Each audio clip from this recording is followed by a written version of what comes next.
In 5, 4, 3, 2, and 1. And welcome everyone to this episode of the Leaders Podcast. And welcome everyone to this episode of the Leaders Podcast. I'm your host, Kevin Edwards. Joining us today is someone who makes the impossible possible. It's three-time world champion, triathlete world champion, Miss Siri Lindley. Siri, thanks for being with us today. Oh, Kevin, thank you for having me. I'm thrilled to be here. You know, it's the third episode today, Siri, of this triple header.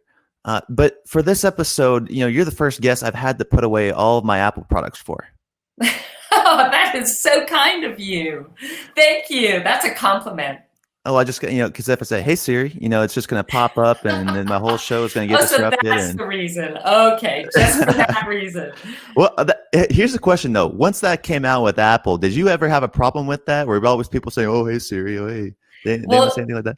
Everyone kept saying you should ask for royalties. And oh, my God, I wish I did. But now, finally, everyone knows how to pronounce my name, and they never make mistakes with that. So I'll take it as a good thing. Wonderful. Well, it's a world-class name. It's a world champion name. I'm sure that's why they used it. I'm sure that's why they named it after you. But Siri, you're a triathlete. Now, I worked in women's sports in college. I know the grind of an athlete in the athlete's life. But I got to ask you first, what got you into athletics in the first place? I was always into sports. And actually, when it came to college, I went to Brown University and I played field hockey, ice hockey, and lacrosse, all on the varsity teams. I was just, sports just were my form of connection with other people and learning more about myself and learning how to, communicate with others and achieve things together. And that felt so good for me. So I've always loved athletics, and it's where I felt safe. It's where I felt most myself. So I guess that's what drew me to it. It's a place where I really felt that I belonged, where as a child, I didn't always feel like I belonged. I was overwhelmed with anxiety and fear and had a lot of issues and OCD and all these things that made me kind of feel like a crazy person. But through my sports, it made me feel like I belonged and I was normal and I was worthy. And so it really was an essential part of my growing up that kept me sane and kept me growing and building confidence to be able to achieve the things I have in my life up until now. Well, that's a common thing among a lot of athletes, especially our girls on the basketball team. It was always, I'm not going to go play, professionally overseas. I got to find a real job. I got to, what were some of the fear and the anxieties that you had as a college athlete that you had to overcome? Well, the funny thing is that when I was playing sports, that's when I was least anxious and least afraid. The reason why I had developed this OCD is my focus was in all the wrong places. I was constantly focusing on what I didn't have and what I feared and what I didn't want to have happen and things that I had no control over. And most of that stemmed from my childhood, and I'd become very fearful of losing my parents. And it was craziness. Like, really, I felt like an absolute crazy person. But once I got out on the field, whether it was in lacrosse or on the ice and in ice hockey, it was a place where I could just unleash all that energy and release all that tension. And that's where I felt most free. But it was once I made the realization that, I used to be one of those athletes, and I think a lot of athletes are, where it's like, oh, I hope I have a good game today. And it's like, the universe isn't going to decide whether you have a good game or not. It's up to you. Like, you're in charge of what happens in your life, how you respond to things, how you react, and you're in charge of your entire experience of life. And once I realized that I was kind of the conductor of my own symphony of life, and that it was up to me to make it great, that's when I really overcame my OCD and really started becoming a great athlete, because I was focusing instead on what I had and what I wanted to create and what I loved and what I had all the control over, which was my mindset, my effort, my attitude. And that's what changed everything for me. It's simple, but it's very difficult, right? It's like your off-court challenges or experiences really manifest on your on-court performance. What were some of these off-court anxieties or fears or situations that you really had to take time to overcome? I think at the basis of it all, and I think everyone out there can relate on this, is worrying about not being enough, worrying about if I'm not enough, I'm not going to be loved. And for me at the time, my parents were divorced. My mom had gone through a really tough time, and I was afraid of losing her. So I always felt like I needed to be everything that she needed me to be to make sure that she was happy, to make sure that she wanted to live, to make sure that she was safe. So for me, it was always about, am I enough? And I think that as much torture as that kind of brought me, as far as making me so fearful and anxious, it really motivated me to want to become something, to want to be a great athlete, to want to get great grades, so that it made me feel personally like I was enough. Now, I shouldn't have really had to, my belief now is that you don't have to, be the best athlete in the world or do things perfectly in order to be worthy or to be loved. Like, we are all enough and we are all loved. But for me at the time, that was my driving force. And granted, it came from kind of a negative pressured state, but it certainly led to me becoming a great athlete at that time. So you said you played field hockey, and remind me the last one. Lacrosse in college. Now, the triathlete sport is none of those. Right. What got you interested in becoming a triathlete, and who were some of the, you already mentioned your mother, who were some of the helpful mentors that helped you overcome these fears along the way? Wow. Well, triathlon came about, and in playing team sports, I loved it. And we won as a team and we lost as a team. And that was amazing. But I still didn't really know who I was. And I didn't have a grasp on what I was worth on my own. And for me, I really, so if I can share a story with you that's at the bottom of all of this, I would love to. I'm all ears. Okay. When I realized that I was in charge of my experience of life, and really, Tony Robbins taught me this: where focus goes, energy flows. And I thought, my God, I'm worrying about all these horrible things happening, and I'm actually bringing that energy towards me. So instead, I'm going to focus on everything I want and everything I want to create in my life. He literally saved my life with those words. And so I was on this mission to kind of discover who I was. And in doing so, I realized I was gay. And that was like, great. This is all I need at this point, is to deal with the fact that I'm gay, because at that time it wasn't really accepted. And it was a really difficult thing to be. But I accepted it because I just wanted to be me. I wanted to be authentic, and I wanted to figure out who I was and try to love that person. And after a couple of years, I got a phone call from my father. And I thought that he was sick or he was dying, because he was crying and he couldn't get his words out. And when he finally got his words, he said, "Siri, somebody told me that you're gay.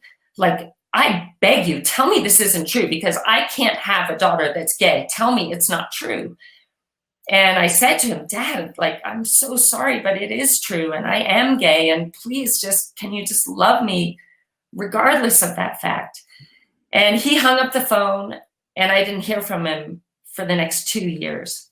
And it absolutely broke my heart.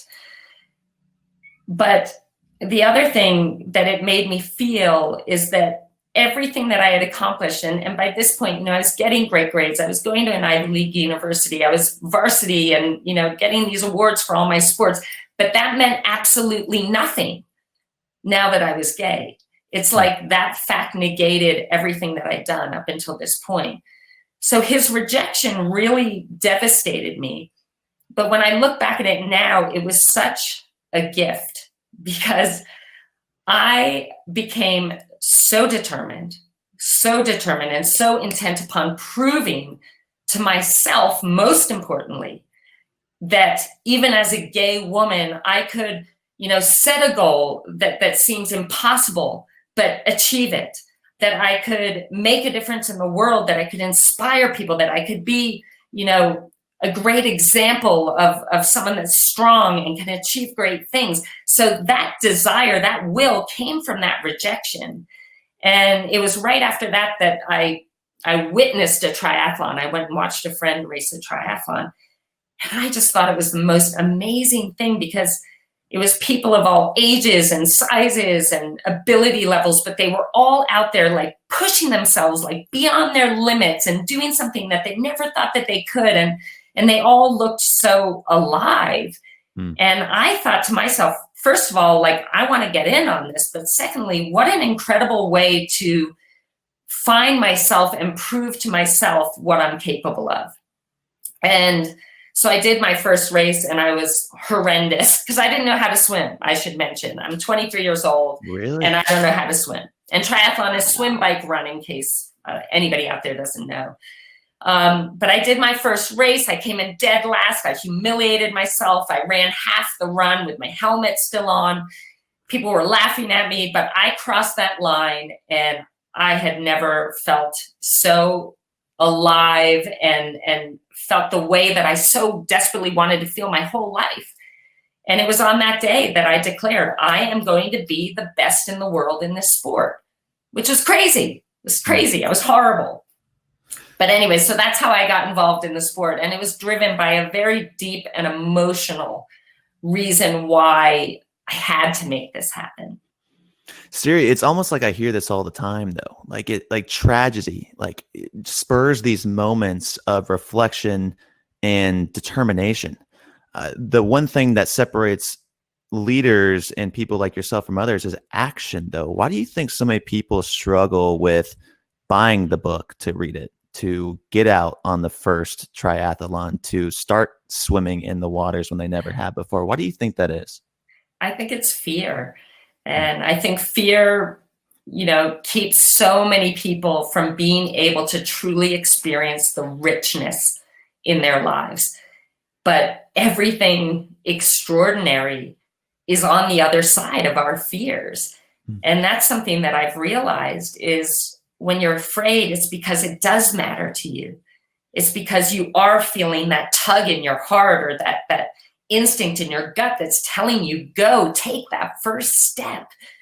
And it's this invitation. And it's so very important to say yes to the invitation and to take that first step, no matter how scared you are. Because what I've realized through my journey is that we are so much more powerful than we could ever imagine as human beings. But it's like we don't want to believe that because it's scary to think what we really are capable of. And I'm a believer because I'm living proof that the impossible is really possible. But I'm also a believer that you're going to be afraid, but you're going to do it anyway. And that's what courage is, isn't it? So I think it's fear that keeps people from taking that first step. The fear of failing, the fear of being disappointed.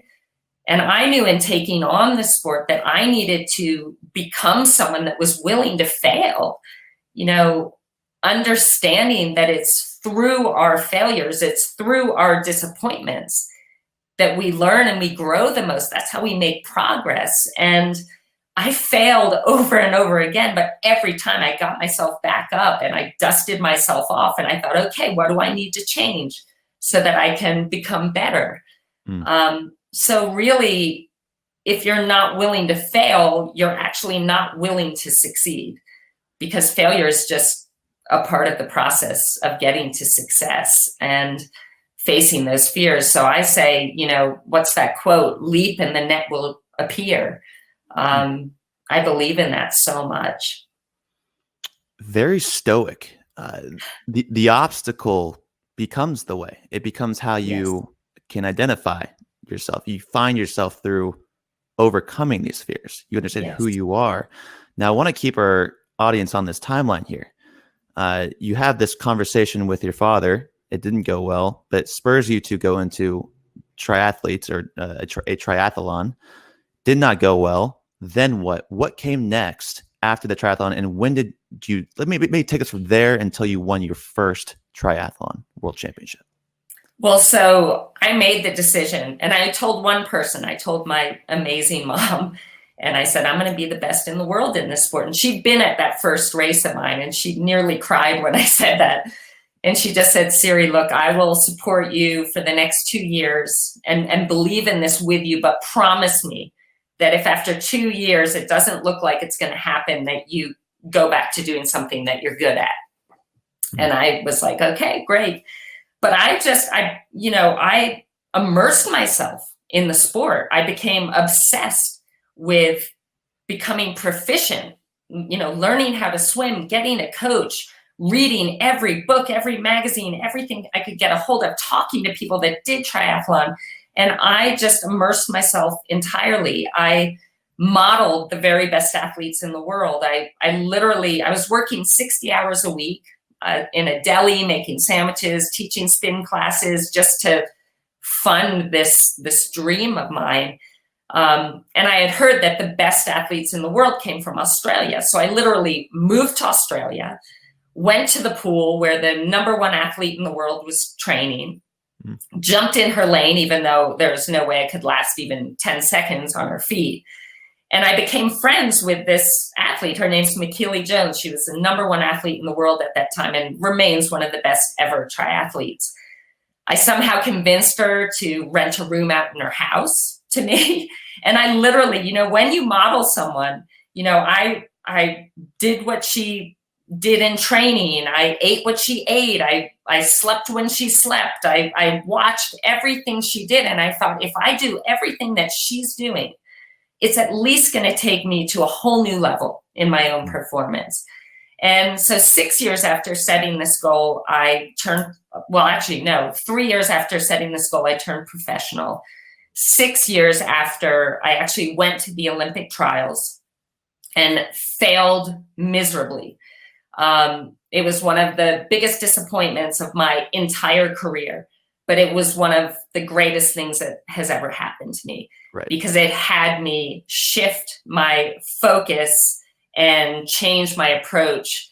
And within 8 years, well, actually the next step of this, I'll call it a success formula, is when I failed at the Olympic trials, I always remember Tony Robbins telling me proximity is power. And I thought, okay, well, who do I need to be around? And there was this incredible coach, Tony Robbins, this incredible coach, Brett Sutton. He was the best coach in the world in triathlon, coached Olympic medalists and world champions. And I knew I had to get him to coach me, because I thought, how amazing if I can not only be coached by the best coach in the world, but have my training partners be former world champions and Olympic medalists. Like, I will learn so much. And he took me on. He had remembered me from a race where I was like in 39th place, but he saw me like killing myself to come in 38th place. And he remembered that. And he thought, that girl's hungry. She's got something inside that it doesn't matter if she's coming in first, second, or third, she's going to fight to the very end to be the best her that she can be. And I went to his training camp, and I was the worst athlete in the squad. I just got my butt kicked every day and was doing 6 to 8 hours a day of the most brutal training. It was like horrific. I cried in my goggles every day. I was scared to death every day. But it was brilliant what he was doing, because every day he gave me this epic task that seemed so impossible.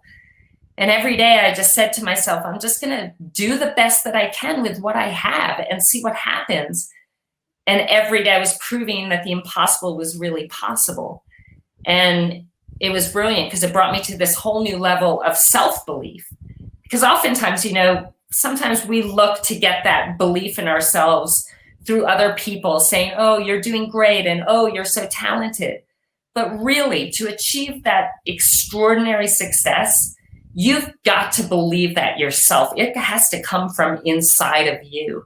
And that's what this coach gave me. He put me in a position every single day where I had to prove to myself that I was strong enough, brave enough, had the ability to do these things. And after a few months, I started racing and I started winning everything. And it brought me to the world championships. And I became a world champion 8 years after setting this crazy, crazy goal. And it was the impossible dream coming true. And I'm just forever grateful for the whole experience. That is amazing. Now I'm going to throw one at you right here, Siri. When you cross that finish line, you break the tape. You're the first person to do that in the race, right? Now, were you more excited about the external validation of this, receiving a trophy, being number one, or was it something more that you just had to prove to yourself? It was more internal. You're so smart because you are spot on. It had nothing to do with the people in the stands and people running up to me. It had everything to do, like the first thing I did, I crossed the line and I just said, thank you. And I thought, in this moment, I'd never felt so blessed than in that very moment. And it was because in that moment, I felt such a deep love for myself and pride for everything that I put in, for the fact that I did fall down so many times, but I never gave up. I believed that I could, that I backed myself. It feels good when you back yourself, And that was the gift. The gift was really feeling my own love for myself. And that's not in a way like, oh, I love myself, but it's like I had been looking for my own love for a lifetime. And yes, it took a lot for me to receive that from myself. And I really do believe that you don't have to go win a world championship to deserve your own love. But for me, for whatever reason, that's what it took for me to believe in myself, not just love myself, but to believe in myself and to believe that I am worthy and I can make a difference in this world. That was a gift, and it was the most beautiful gift I've ever received. And I gave it to myself, and we all have the opportunity to do that in our own lives. You're winning from within. I love it. Yes. Now, I watched your speech at the Hall of Fame, and I might be messed up on my timeline here, but you win these world championships, and then does Ralph Lauren approach you? And if when they did, would you mind sharing our audience what they told you and maybe give our audience a little context behind the situation? Well, I actually had not started winning yet at this point. And it just goes to show that when you get support, it changes everything for you. That's the positive in this. But Ralph Lauren approached me. They had this incredible line called RLX, which was their sporting line of clothes. And they were developing a triathlon team. And they approached me and I couldn't believe it because I hadn't done anything yet. And I was just like, I was just ecstatic. And so I went in for a meeting and they were interviewing me and making sure I was the right fit. And we got along great. But at the end of the conversation, the guy said to me, he said, look, I really, this is a family-oriented company and everyone else on the team is either married or they have a boyfriend or they have a girlfriend. Please, if you can, just to keep up this image, maybe get a boyfriend. And how about you grow your hair long? Because I had really short hair at the time. This hair being short is for another reason. But, and right about at that time, I had just started telling people about the fact that I was gay. But I went in there and they were offering me this incredible deal for someone that hadn't achieved anything yet. And they were basically saying, like, people are going to think you're gay, which I was. And we need to change your image if you're going to fit on this team. And that was devastating. But I tell you what, Kevin, I had just stepped out of the closet and I walked out that door and I went back in the closet and I slammed the door shut. And in a sense, I used to feel shame about that decision because it wasn't taking a chance on me, But at that time, I just so needed support. You're traveling all around the world for the World Cup races. You're spending thousands and thousands of dollars, and I wasn't winning yet. And here I suddenly had someone that was willing to pay all my travel and hook me up with all my equipment and my uniform and everything. And I just, my dream was more important. And it really did. Their support, right, that next year I won the world championship. And I do believe that when you have that support, when you have that backing, it just removes the pressures that get in the way of you being able to perform to your utmost ability. I'm not saying it's impossible, because I believe that anything is possible, and I could have achieved it even without their support, but I would have done it with a lot more stress. But that was hard for me. I sacrificed my own values and my own, moving forward on my own path for that opportunity, I guess. Thanks for sharing that. It was an incredible story to me when I heard that. And remind me, what year was that exactly? Just so I have a date.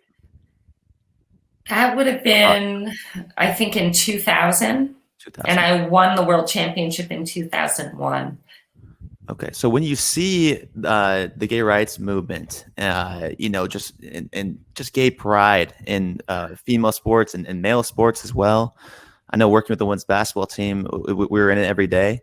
When you see that now, does it put a smile on your face? What do you see what do you hope for athletes who were used to deal with those, the struggles of being inside the closet? I hope and I don't think they really will have to deal with that. I hope not, because I feel like the times have changed so beautifully.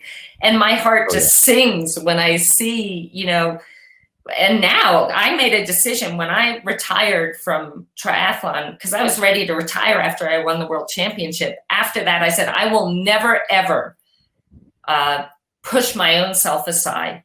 I need to be fearlessly, authentically me in every moment, because when we are fearlessly, authentically ourselves, we are our most powerful. That's when we can truly give from all our heart and have deeper, richer relationships and have a greater impact on the world.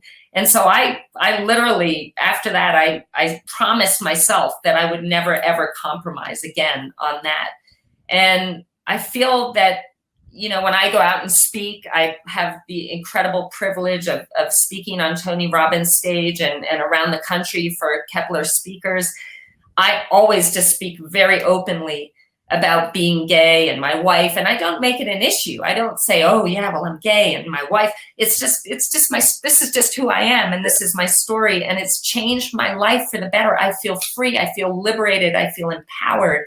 So I think that we are headed in the right direction as far as really bringing together all sorts of people, no matter what their sexual preference is or whether they're gay or straight or trans, that we are all human, we're all people, and we all can make a beautiful difference in this world. And I love that, and I celebrate that, and I will do anything I can to continue that kind of energy. And talk about transformation. Who was Siri Lindley before triathlete sports? And then who are you now? Wow. Before triathlon, I was a pleaser. I just was trying to be everything I thought I needed to be to fit in or to make everyone else happy. And that's another thing I needed to let go of on this journey. I knew that in order to succeed and to make this dream come true, I needed to let go of trying to please and be what I thought I needed to be for others. I needed to be fearlessly, authentically me. That was the goal. And I needed to become willing to fail. Those were like the two most important things that had to happen right there in the beginning. And obviously, the being fearlessly, authentically me took a little bit of a hit with Ralph Lauren, but that struck me so deeply as far as I lost a little bit of respect for myself when I did that. And that shook me to the core. And I knew that one day I was going to turn that around and make up for that. and make up immensely for that. And so the Siri Lindley now is someone who I will not compromise my authenticity. I wrote a book a few years ago, and I actually had started writing it about 10 years ago. But I was about halfway through, and I thought, this is going to have no impact because I'm not willing to share everything about my story. So I put it away. And then about 10 years later, I don't know if it's 10 years, but something like that, I was ready. And I thought, in order to truly make a difference in this world, we need to be vulnerable. We need to share the times when we were afraid, the times that we failed, the times that we were hurt or disappointed. Like, we need to share those things, because otherwise, if I went around saying, oh yeah, I took up triathlon, I loved it, I worked hard, and I became a world champion, then other people go out after their dream and they work hard, but they fail every once in a while, and they get disappointed, and they say, well, I guess this isn't meant for me because I'm not meant to fail. It's meant to be easy. So I am, as a coach, I am so vulnerable with my athletes as far as sharing every aspect of my journey, the good, the bad, the ugly, the times where I was proud of myself, the times where I was disappointed in myself, so that they know that they are not alone in feeling afraid or feeling anxious, and that you can become a world champion and the best in the world, even if you are afraid, or even if you are doubting yourself. So I get vulnerable. I share my story because I feel that is a really powerful way to help others believe in their dreams and help others believe in the path that they're on and help them find a way to their own self-love and self-belief. I think it's so important. So that's why you became a coach. You didn't just stop being an athlete. You said, I want to give the inspiration, give my knowledge, give this fearless leadership to the others who come after me to live on the legacy. What has coaching done for you? Who are some of the athletes you work with, and why do you find it so inspiring? Oh, it's so incredibly inspiring. I found what I was looking for, and when I won the world championships, and I was ready to retire on that day. But then I thought about how we are all our own biggest critics. And I knew that after a few months, I'd start saying stuff like, oh, Siri, you just got lucky, or, oh, that was just like a miracle. And I'd start doubting whether I had really earned it or deserved it. And I didn't want that to happen. So I challenged myself again. And I said, I want to put together another year where I win races and finish at number one in the world. And that's when I'll retire, because that will be the proof that, yes, I belong. Yes, I am the real deal. And yes, this was you. So I did that. I put together another year. I was number one in the world again. And then I was just so excited. I'd learned so much. And being someone that truly, people that knew what I wanted to achieve in the sport, they laughed at me because it was a joke. It seemed so impossible. But I believe that was something that was going to really help me as a coach, because I see the potential, even in someone that really sucks in the beginning. I see the potential, and I can feel their fire. And if they truly have an intention to do whatever it takes to make their dream come true, I feel that, and I commit to that. But when I started coaching, when an athlete would come to me with their dream, I felt like it was the ultimate privilege. Like, here, this athlete is handing me their dream. It's like gold. And I would put my entire heart and soul into helping them make their dream come true, because I knew how that just would change their lives, the whole journey, mind, body, and spirit. And I've had the privilege of witnessing some of the most incredible athletes. Mirinda Carfrae I coached her for about 14 years, minus 1 year in the middle there. And we together won 3 Ironman world championships, 1 half Ironman world championship. And she's someone, same thing, she was a basketball player, and people were like, oh, you're doing triathlon, you don't even know how to swim. It was a very similar thing, but over 14 years, we built her into this machine that just was full of fire and energy, and she accomplished so much. And her winning her first world championship, when I was there at the finish line, that was like the greatest moment ever. That felt even more amazing in a certain way than my own world championship victory, knowing that I could help another achieve their personal best. And Leanda Cave is an athlete who came on. Rinny had left me. Marinda is her name, and her nickname is Rinny. I was coaching her for about 6 years, and we went to the Hawaii Ironman, the World Championships. And the first year we came in second, the second year we won it, and the third year I think she came in third. And when she came in third, she was really disappointed. And she came to me and she said, I think I need to find another coach because, I don't want to be third. I want to be first. And I was like heartbroken. I can't believe it. Made me feel again, and you can see kind of the pattern in my life, like she doesn't think I played any part in her success. And it made me feel terrible. But again, I took that and I was like, I will prove to her that I mattered in this equation. I will prove to her that she won these races because of our teamwork together. So that year I took on another athlete, Leanda Cave, and she was an older athlete, and everybody was saying, oh, her nickname was the Bird. And everybody was saying, oh, the Bird, she's done. And I said, no, you know what? She wants to win the Hawaii Ironman. She wants to be a world champion at the Ironman distance, and I believe in her. And I took her on, and we just, oh my God, both of us just put our entire lives into making this happen. And that year, when Rinny wasn't with me, Leanda and I went to the World Championships, and she became the world champion. And it was such an incredible moment. It was amazing. And after that race, Rinny came back. She had the courage to say, I made a mistake. I want to come back.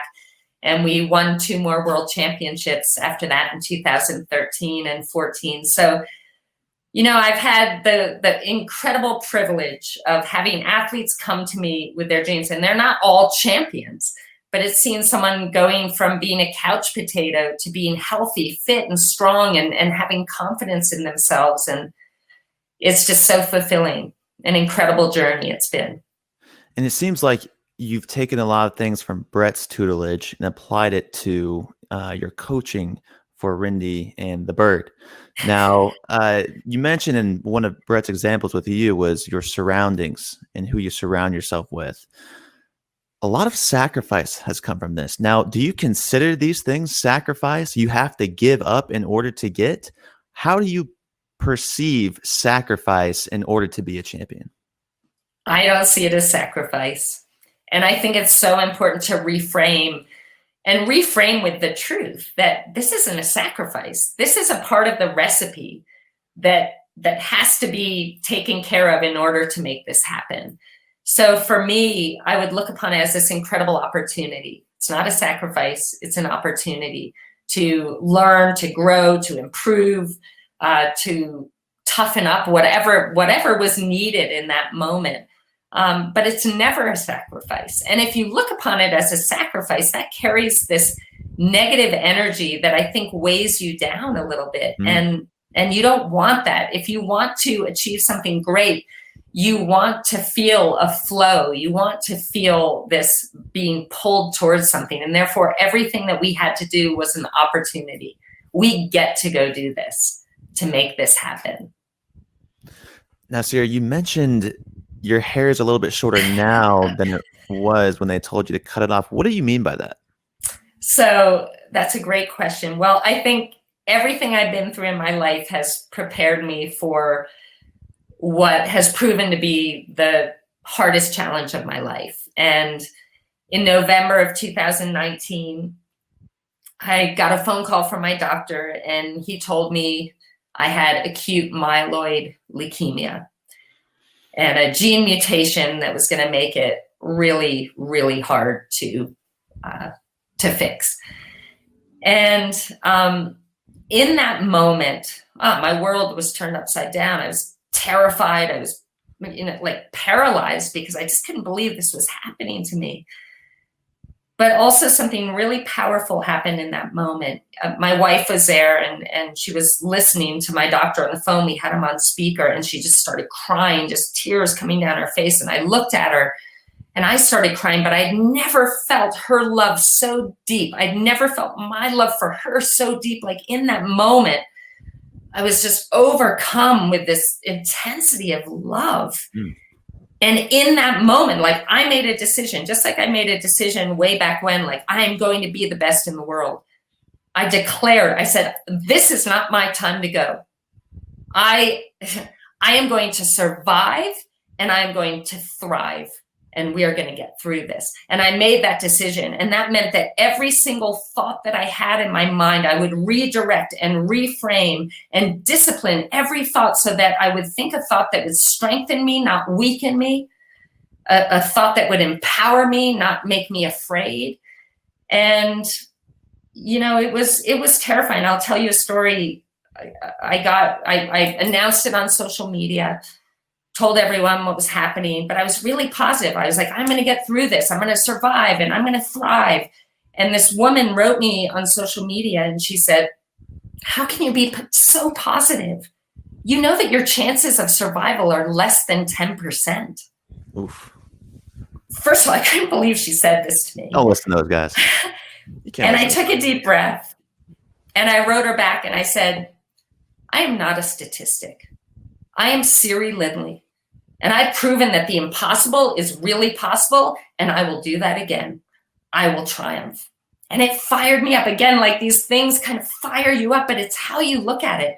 I could have let her comment deflate me and start obsessing over the statistics of this, but instead I chose me. And I chose to access my proof. And we all have proof. Think about the times in your life where you overcame something that you never thought you would get through, or when you achieved something that you thought was impossible, like you achieved it. Like go back and access your proof, because we all have it. And I relied on that proof. I had this picture on my wall of me winning the world championships. And in my hospital room, I was in the hospital for over a month. I had that up on my wall. And every morning when I woke up, if I felt scared or terrified or didn't know if I would make it, I looked at that picture and it reminded me of who I am. I am not one. I am not going to let this get the best of me. I will survive. So I lost all my hair, obviously. It's coming back. It's crazy because I used to have blonde hair and flat as can be, and it's come back like black and curly. But I'm like, whatever you want to give me, God, I'll take it. I'm alive. And I am, just so you know, I can share the incredible news that I am cancer-free. Let's go. And I get to live. And it's just the greatest miracle in the world. And I am not going to waste a single moment, Kevin. I just want to touch lives and make a difference and see every other person out there being able to live their lives to the fullest and receiving all the gifts that we're also capable of receiving. It's powerful. It's euphoric. It's inspirational. Let's all give Siri a little cheer in the chat box, a little clap going here, folks. Thank now, you guys.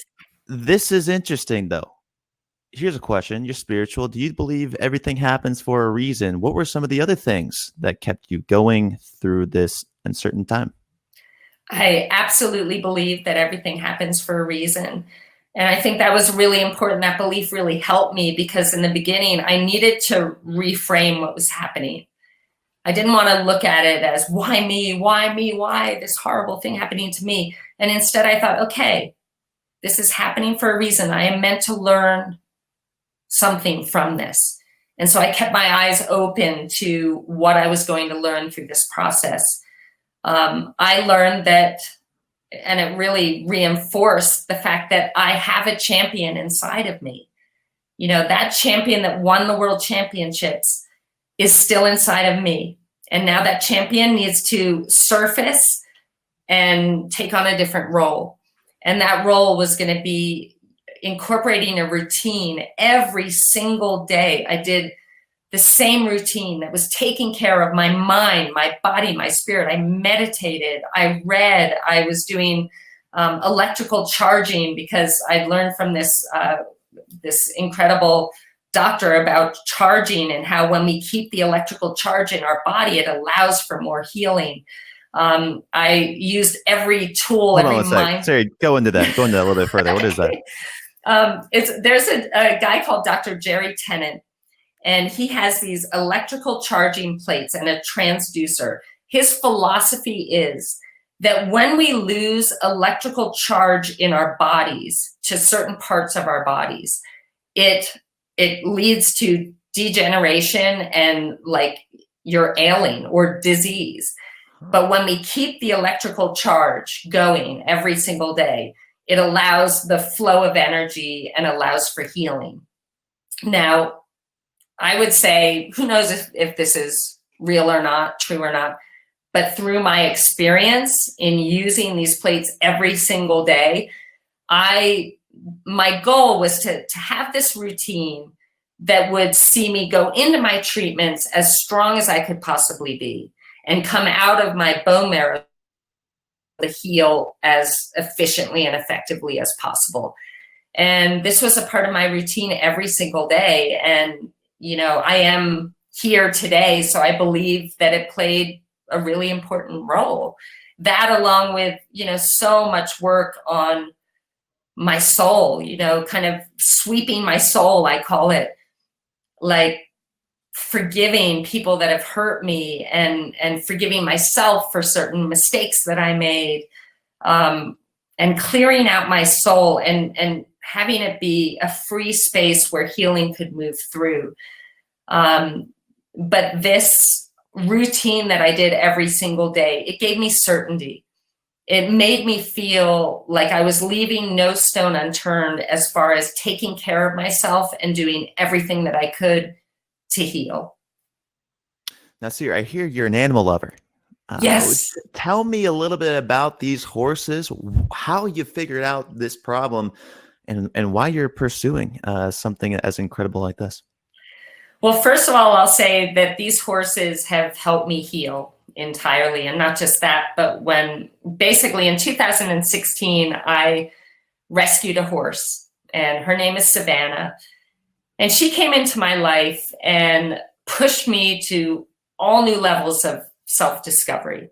It was amazing. I mean, she helped me overcome fears. Like horses require, if you want to have a good relationship with a horse, you need to prove to them that you can be their leader, that you can, in a kind and fair way, you can lead them and they can count on you. And it really helped me step into my power and build more confidence and be more courageous. I know it looks like I was really courageous before, but I needed more courage to do the things that I have in my heart that I really want to do. So I have this horse, and one day I thought to myself, what am I saving her from? And I got online and I Googled, why would I need to rescue a horse? And this video came up, and to this day, I can't find this video, but this video came up and it showed the brutal slaughter of horses for human consumption. And it was the most horrific, horrible thing I've ever seen. Horses have long heads. And so when you go to stun a horse, they get afraid and they whip their heads around. So it often takes, 5 or 6 or 7 blows to the head. It's horrible. And they get dismembered while they're still alive. It was the most brutal thing I've ever seen in my life. And I'm not being dramatic, but I fell to the ground and I was crying out loud. And my wife came running up the steps and she's like, my God, what happened? Are you okay?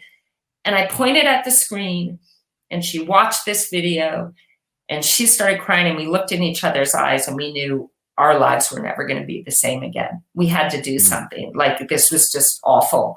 So we developed Believe Ranch and Rescue, which is our nonprofit, and we started rescuing horses from the slaughter pipeline. And in 3 years, we've rescued 116 horses from slaughter, and many of them have gone on to heal humans through equine therapy, at different organizations around the country. And equine therapy has been proven to be such a powerful form of healing for things like PTSD and depression, addiction. It helps kids with disabilities and autism. Like, these horses are healers. And so after 3 years, we'd saved 116, but we thought we've got to stop horse slaughter altogether. And so we started learning more about it. And we got together the most incredible team. Chris Hyde, who actually wrote this bill called the SAFE Act. The SAFE Act is a bill that will ban the slaughter of horses and make it illegal to transport them across country lines into Canada and Mexico to be slaughtered for human consumption. He's been trying to pass this bill for 19 years. So we developed another nonprofit, Horses in Our Hands. And what we've been doing is we raised $500,000 in February, and we are working at lobbying and raising awareness around the country about what's happening so that we can pass this SAFE Act immediately and end the slaughter of horses. Because basically this is a bipartisan legislation. Both sides agree upon it. And 80% of Americans believe that the slaughter of horses for human consumption is wrong. They want to ban slaughter. So here's this bill that everybody wants, basically, but it needed a push, and we needed to raise awareness. So Horses in Our Hands took this on, and we really feel like we've done a pretty incredible job, and we're getting really close to making this happen. We have an incredible team behind us. My wife, Rebecca, is absolutely incredible and has been spearheading this whole thing. Chris Hyde and just an amazing team. I won't mention all their names, but yeah, that's what we're doing now. Okay, Siri, a couple things. How many horses are being slaughtered a year? And then 2, what is potentially blocking this bill from passing? So 60,000 horses a year are transported for slaughter. We don't have slaughterhouses in the U.S. anymore because they weren't shut down, but they realized that it was very unhealthy. The meat wasn't safe to be selling, and thank God they shut them down. But 60,000 horses a year. People that go up against us say things like, what do we do with the unwanted horses? And the thing is that unwanted horses is a term that people that want horses slaughtered use to make it seem like this is a necessary thing that's happening. But really, 93% of the horses that get bought by kill buyers and are sent to slaughter are healthy, young, sound horses, because they get sold by the pound. So the bigger and healthier the horse, the more money the kill buyers will make on selling them.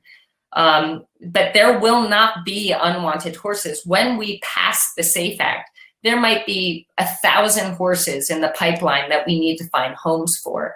But there are 700 horse rescues that I know of in the country that could take in those horses very easily, because that's what we do. Because horse slaughter is a demand-driven business.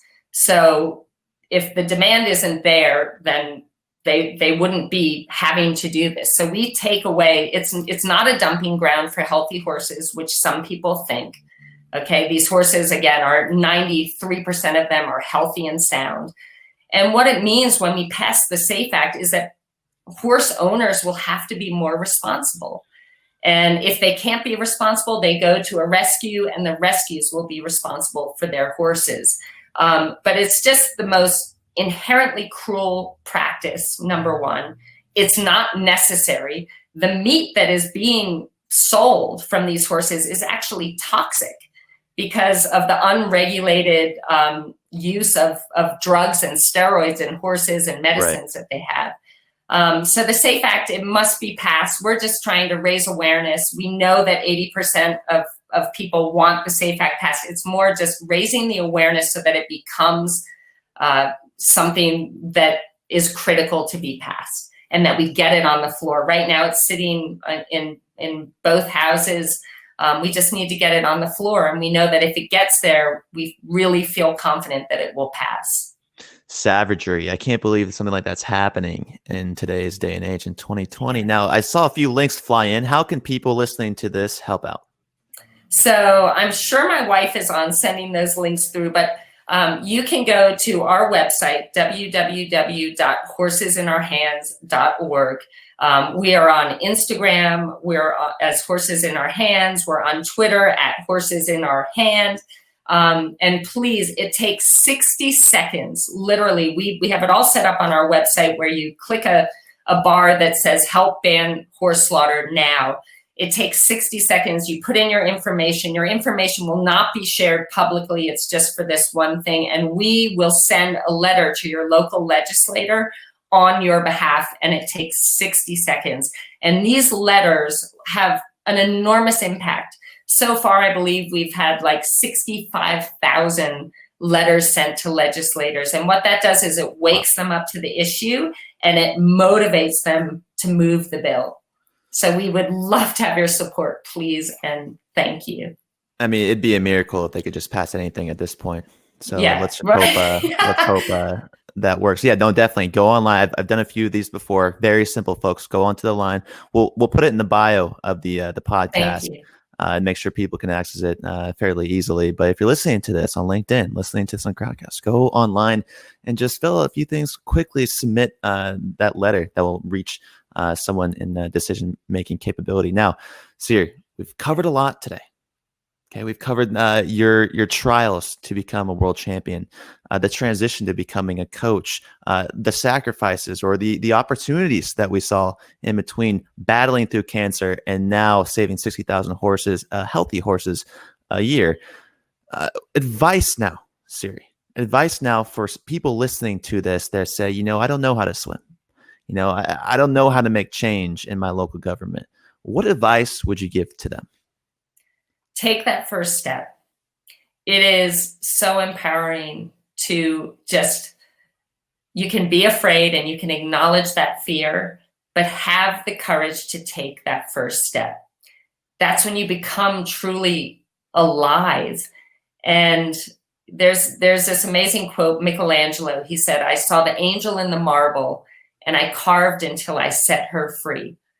And what that's about is that we all have this unlimited potential inside of us. But if you want to release that and you want to allow your angel to shine and have an impact on the world and achieve your dreams, you have to believe in this. And you have to do the work. You've got to chip away at that marble. And part of that marble is being afraid. Chip away at your fear and understand that everything magnificent is on the other side of your fear. So take that first step. And as far as being leaders in the world, I truly believe be fearlessly authentic. Know what you want. Understand what your values are. Be you, because that is when you are most powerful, when you are being fearlessly, authentically you. And third thing, believe in miracles. You said it would take a miracle to pass anything right now. I believe we're going to pass this bill. I believed in miracles before, and every single time I haven't been proven wrong. So believe in miracles, but also know that you are in charge of your experience of life. It's up to you. You can't sit back and wait for things to happen. You need to take action, and you need to believe in you, back yourself, and go for it. I love it. Pursuing these obstacles to find yourself, having a sense of belief, great traits of leadership. Siri Lindley, the last question we have for you today is, what is your definition of a real leader? Well, I think you're getting the sense that a real leader is someone that's fearlessly authentic, that isn't afraid to be real in every moment, and expects that from others. I want you to be real with me. That communication. And I believe that when we are truly authentic and real, our relationships are deeper, that trust is deeper, that belief in one another is deeper. And people need to know that to achieve great things, it's not this easy path where you never fail or you're never disappointed. So when we are real as leaders, which I love the name of your podcast and everything about real leaders, we're real, we're going after, we're passionate about what we believe in, and our intention is pure, and we are authentic, and we're vulnerable, and we're willing to do whatever it takes to make our dreams come true. Well put, Siri. Just wanted to appreciate you coming on the Real Leaders podcast today. The third of the third triple header today here on Crowdcast and on LinkedIn. For Siri Lindley, I'm Kevin Edwards, asking you to go out there, be fearlessly authentic, and always, folks, keep it real. Thanks, Siri. Thank you so much, Kevin. You're awesome. Okay, that's it for the recording and Crowdcast. Hang on. Siri's going to hang around here for a little bit longer. We have a few fan questions that are flying in right now, Siri. And if you're listening to this, go in the chat box, ask Siri a question. Make sure you have the question mark at the end. It'll pop up for me so I can see on the screen. First question comes from Noah, Siri. And Noah asks, what's the biggest leadership lesson sports has taught you? Wow. I would say, big one. Yeah, that's a great question. Being gracious when you fall. It's not just about winning or losing. It's about being the best you that you can be every single day. And as leaders, understanding that we are not free, we don't do everything right all the time. We're not perfect. We're not always succeeding. And so we can't expect that from the people that we are helping or that are working for us or that we're coaching. We need to value their journey as well and understand that they're going to fall short sometimes, but they're going to learn from that. And that's what's going to make them even better. Well put. And we have another, I guess it's not even a question coming. Julie says, this actually is not a question, rather a huge compliment to you for being so open to sharing your story and all that you've gone through. You've turned things around and are a truly inspiring leader. Thank you and stay strong during your health and horse challenges. Bravo. Thank you so much. Big compliments, Siri. Hey, Siri, thank you so much for coming on the show today. For Siri Lindley, I'm Kevin Edwards, asking you to go out there. And always, folks, keep it real, be a fearlessly leader, and go check out, go pass that bill, folks. Let's get that bill passed by the end of 2020. This link, horseinOurhands.org. All right, Siri, thanks for your time. Thank you so much.